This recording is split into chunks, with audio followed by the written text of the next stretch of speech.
Hello Janta, welcome back to the channel. So in the last video we talked about little about the type inference, what is type inference, okay, and how we can do things, okay, how TypeScript is guessing types of variables, okay. So what is type inference and everything we covered in last video, okay. Now we are going to check about like when to use type annotation when we have to dependent on type inference, okay. So you and me are developer, okay, and we maximally dependent on type inference, okay. When we write code we don't generally use or declare types, okay, and we are maximally dependent on type inference, okay. Like TypeScript would guess the type, okay, and act accordingly. But I'll tell you three scenarios when to use type annotations, okay. So we will in this video we will briefly discuss about when to use type inference, sorry, when to use type annotations, okay. So we will discuss about three scenarios, okay. So let's look into an example when to use type,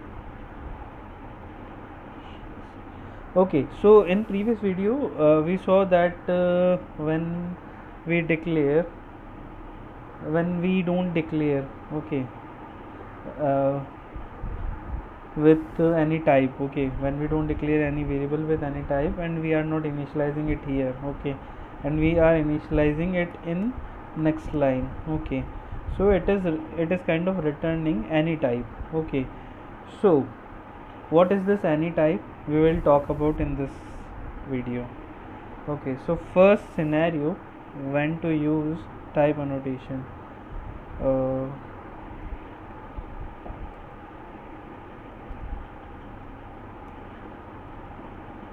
when any is written from any function,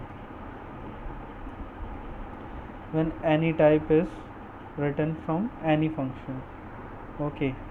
So this any, okay, this is a type actually, which denotes that it can consist of any type, okay.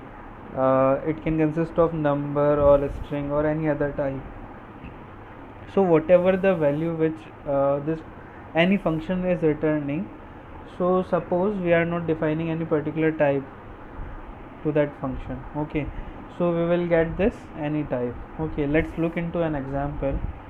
Suppose uh, I am declaring one variable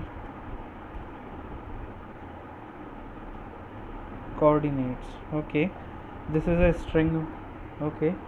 So in this I am creating one object, okay. So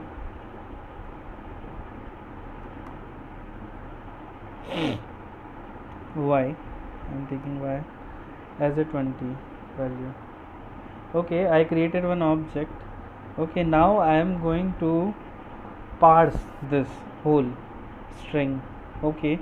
So I am going to use json dot parse.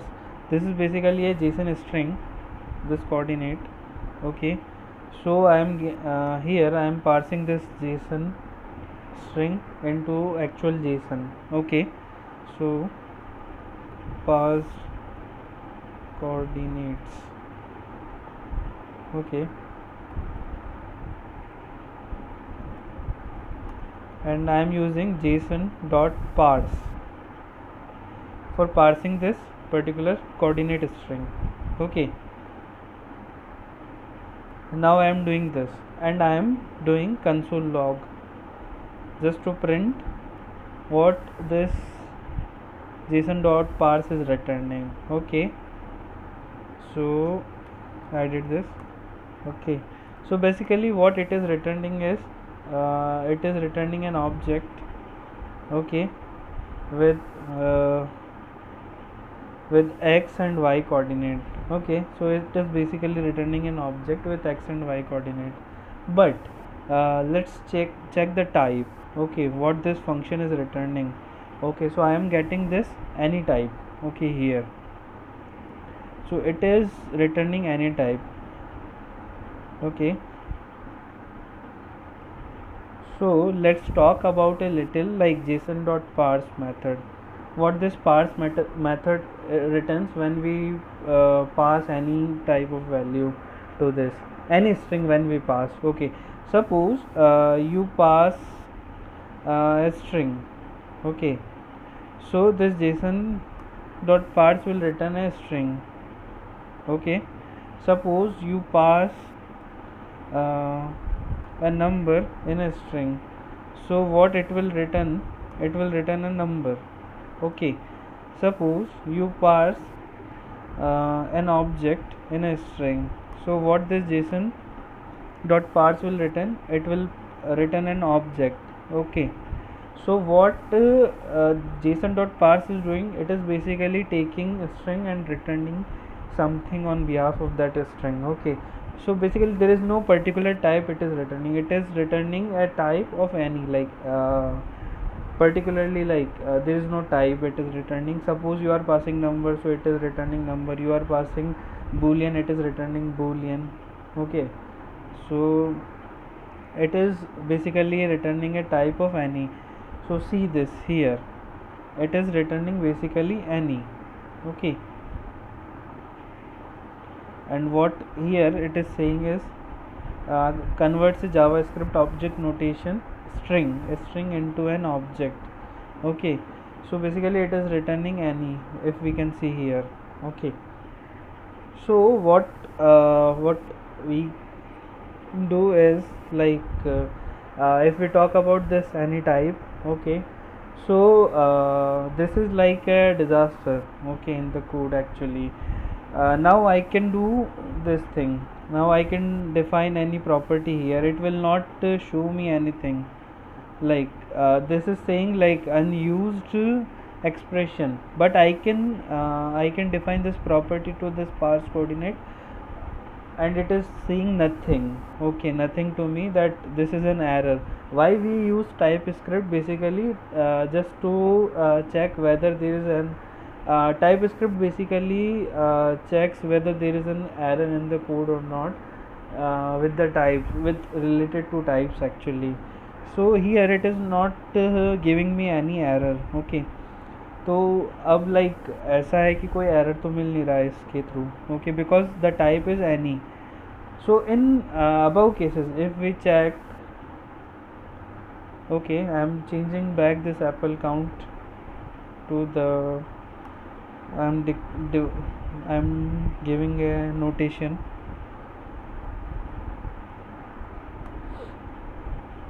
Okay, so see here. Okay, suppose this is a string. Okay, and its type, I mean like this is a variable and its type is a string because we gave the type annotation here as a string. Suppose I gave any to this. Okay, then again I can use any of the property on basis of this variable. Now I define the type of this string is this variable as a string, so I can't use like this, because it will give me an error that property SDF, whatever the property I defined, does not exist on the type string. I can't use any property which is not defined because I declared it as a string type. Okay, I did the type annotation of string. Okay, so I can't define this property. But I can use this two lowercase, okay, two uppercase methods. Okay, so this why I am getting this SonarLint issue, because it must return a value and I am not using that value, but I am able to use this method because this method I can use with a string. Okay, and I defined the type string. So what we learned in this video is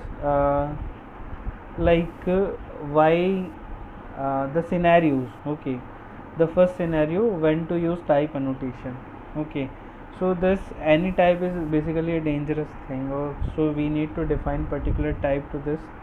Okay, so that we will see in next video. So thank you for watching this video, and please like and subscribe the channel.